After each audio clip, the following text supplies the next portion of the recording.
Okay, Limeys, I'm going to show you today how I take powders to do Buhner herbs. Okay, so some people say powders are actually about 1/10 of the price compared to tinctures. I haven't really analyzed that, but this is just more, to show you how I do it, so that for anyone who finds this intimidating, yeah, I hope to kind of demystify things. Okay, so the first herb everyone I think thinks of for Lyme is Japanese knotweed. Okay, so you should know, however, that Japanese knotweed is a little bit of a laxative. So I personally don't do so well with the powder. I find I'm okay if I have it after a meal. So I usually have powders 30 minutes or so after a meal, whereas the tinctures I would take on an empty stomach. I just can't digest powders on an empty stomach. But you can experiment and see how you do. So Buhner says a teaspoon to a tablespoon of the powder 3 times a day. So this is a tablespoon, but I'm gonna go more on the teaspoon end, just because I'm not great with powders. I would be taking almost a full teaspoon of the tincture. He says a 1/4 teaspoon to a teaspoon of the tincture. I'm fine with the tincture. Okay, so there's my Japanese knotweed. So for the core protocol, usually we're thinking Japanese knotweed, cat's claw, and andrographis, as well as an adaptogen. So cat's claw I just don't have in a powder, so I'll be adding in some tincture later. I can't tolerate andrographis. I never actually tried it, but I already knew I was allergic to plants in the daisy family. So I take cryptolepis for that, which I also don't have in a powder. So I guess I will add that in as a tincture later as well. And Japanese knotweed, cat's claw. Yeah, okay, great. So I have some other things in powder. So ashwagandha is recommended for remyelinization of neurons. So I personally have been, most of my Lyme strategy has been to address neuropathy, which I've been 100% successful at. I mostly have no neuropathy anymore. He says for ashwagandha, powder is best. And ashwagandha is also good for remyelinization. I can say this, guys, I'm smart enough. Remyelinization of neurons and immune remodulation, okay? Because the thing about Lyme disease is your immune system goes a little haywire. So immune modulation means that, your immune system is not too active or too unactive. So he says generally powder 1/2 teaspoon in the morning and a teaspoon before bed. Okay. I'm just having powders once today. This is actually my 2nd dose of herbs today. I had tinctures in the morning. I'm just showing you how this works. I'm going to put, let's see, 1/2 teaspoon. I'm just going to go with, that's about a teaspoon. Okay, so I take tons of herbs. I have started with very small amounts and worked my way up. So I'm fine taking the full dose of whatever. But if you're new, you start with 1 herb at a time in a tiny amount and work your way up to make sure you're okay with it and to see how you feel. Okay, so Gotang is, for me, it has been a magical herb. So I take Gotang for neuropathy. So he says for neuroborealis, and he says 1/2 teaspoon. So that's about 1/2 teaspoon. But yeah, I was getting better every month, but when I started Gotang, my neuropathy healed way faster. And you have to understand with Lyme, part of what we're doing is killing the spirochetes, but a big part of what we're doing is supporting our immune systems, and again, not, preventing them from going haywire. Okay, oh yeah, and I have, this is how I buy my herbs. They come in you know, like a plastic bag, and then I just fill up my jars. Okay, where am I? I'm clearly not a professional videographer, guys. Okay, so Chinese skull cap is for tremors as well as cytokine remodulation. So I don't have tremors, but again, cytokine remodulation is to prevent your immune system from going haywire, and it's also good for anxiety, and I was pretty sure it was good for some of the neurological stuff. I think that's why I bought it. Yeah, with severe central nervous system involvement, add Chinese skull cap. So he says tincture actually, but I happen to have some powder here. I'm just gonna have a little bit. So in the past I've said this stuff makes me feel too chilled out. Lately it hasn't been bothering me. I actually don't notice that I'm too chilled out on it. So I've been taking more with my tinctures. It's also, by the way, in his COVID protocol. Chinese skull cap is a big one, so it's not a bad thing to have on hand. Okay, cordyceps. So cordyceps are actually a mushroom. He says it's for immune remodulation again. Okay, so I've read Buhner has said you can treat mushrooms as a food. You can take a lot of mushrooms. I'm always on some kind of mushroom supplement because I'm symptom free right now. I'm not taking a ton of mushroom supplements, but lion's mane is really important for neurological Lyme. I always say any herb is a good herb, any mushroom is a good mushroom, you know, as long as it's, you know, an edible mushroom. Any vegetable is a good vegetable. These are my Lyme philosophies. Okay, so I did the ashwagandha, Japanese knotweed. Oh, Angelica. Okay, so Angelica is to reduce boreal neurotoxins.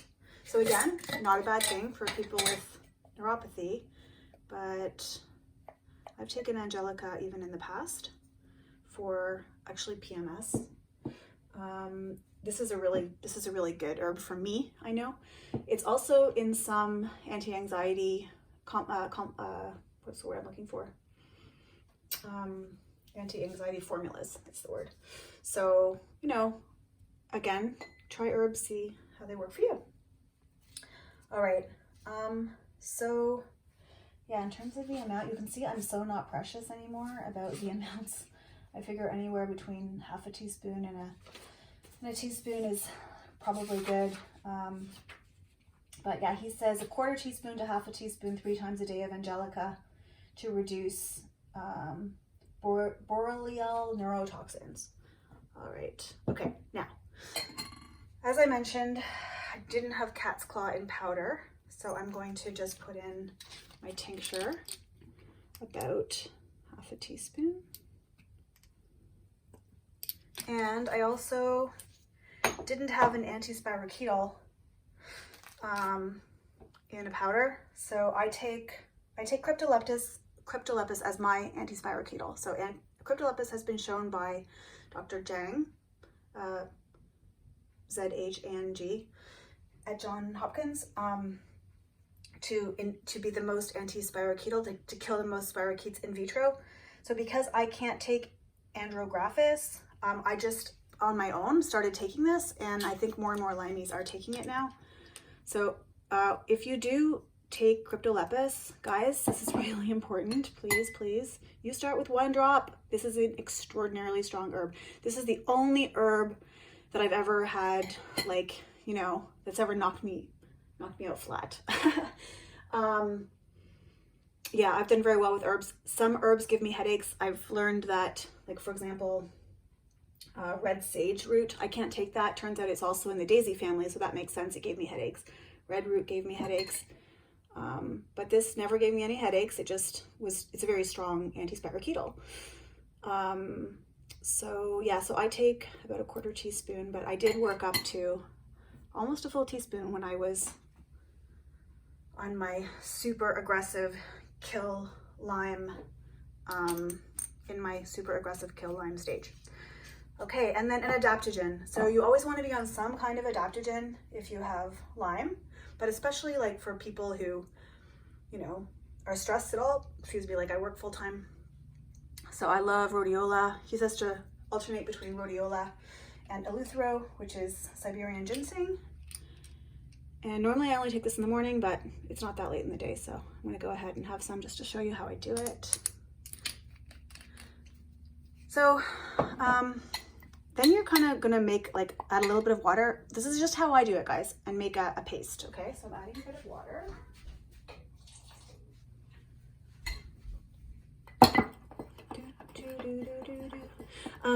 So yeah, I find this whole concoction reasonably palatable. I know that's hard to believe. It's really not that bad. Some of them, I swear, taste, to me, they taste kind of sweet, like things like Angelica. But I think it's Andrographis that's very, very bitter. So it might not be the best herb to put in a concoction like this. You might be better off having a capsule or something. If you're gonna go that route. I personally never even really considered going that route because I knew I was allergic. I had a reaction to a tea years ago. I had a cough and I was taking this herbal tea, and anyway, I ended up in the ER and they had to give me a couple EpiPens because my face was so swollen up, but I was fine. But I know I can't. It said on the box, not for people allergic to plants in the daisy family. And I had seen the warning, but I just didn't occur to me I was allergic to plants in the daisy family. So when I learned about Buhner herbs and plants in the daisy family, I'm like, I'm just gonna stay away from that one. So Buhner says about 1% of people are allergic to Andrographis, and I think they typically break out in hives. And he says it's an unpleasant allergic reaction. If you have it, just stop taking it. But yeah, I never tried it. Okay, so you see what's going on here? Oops. Okay.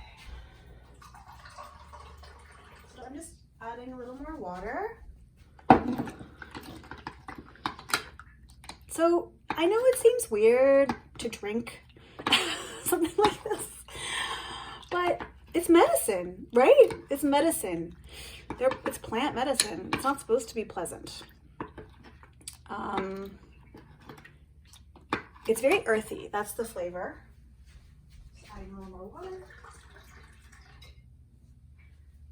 So I usually, when I'm doing this, I actually usually watch like a part of a TV show or a movie or something. I just find I just like to chill and be, you know, very relaxed while I have it and drink it slowly, right? So I'll spend like 10 minutes kind of, you know, sipping it. I don't want to chug a bunch of powders. Like, I just don't want to do that. So I treat it kind of like food, you know? I want to eat it slowly and give my body a chance to digest it. And I will taste it for you.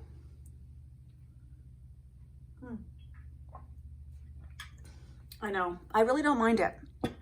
I don't know. I don't know what to tell you. But yeah, that's how I take my Buhner herbs. So I hope this was helpful to anyone who is confused by herbs. You can see it's a lot. So I have tried, you know, taking herbs, you know, 3 times a day. You can do it 3 times a day. And yeah, someone on one of my groups suggested digestive enzymes if you have trouble digesting them. I think that would probably work, but I just decided to try them after meals, and I was fine with that.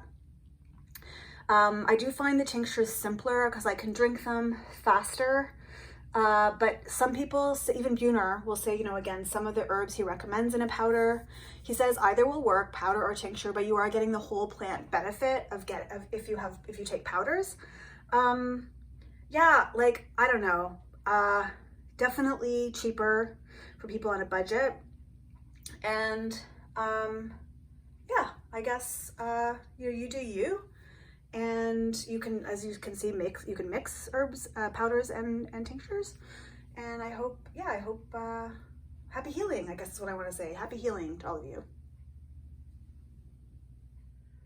Okay, and Lymies, I just want to really encourage you to pick up a copy of Healing Lyme if you do have Lyme disease. There are about 15 pages of recommended herbs for a wide variety of symptoms, and you can see the print is really small.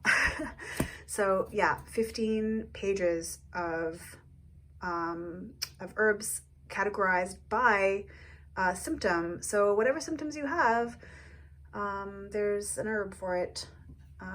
So yeah, I really encourage you guys. It's amazing stuff. And if you find this book intimidating, I got the audio, and I listened to the audio, and then I found for chapter 8 I really needed a physical copy of the book, but I found it very entertaining as an audiobook. Buhner is a comedian. So yeah, buy the book. And if you want a primer, I like the William Rawls book, Unlocking Lyme, which is much, sort of simpler. I did read that book first, but he directed me to Buhner basically. Okay, enjoy.